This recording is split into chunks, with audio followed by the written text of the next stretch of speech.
நாட்டின் பெரும்பாலான பகுதிகளில் சீரான வானிலை நிலவக்கூடும். மத்திய சப்ரகமுவ மற்றும் ஊவா மாகாணங்களின் சில இடங்களில் அதிகாலை வேளையில் மூடுபனி காணப்படும்.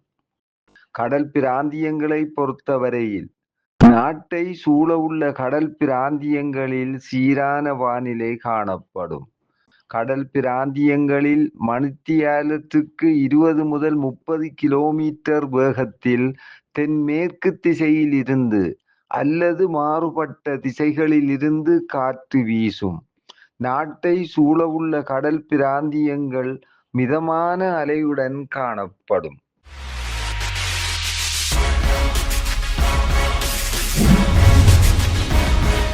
தமிழர், தமிழ் பேசும் மக்களின் கருத்துரிமை காவலர்.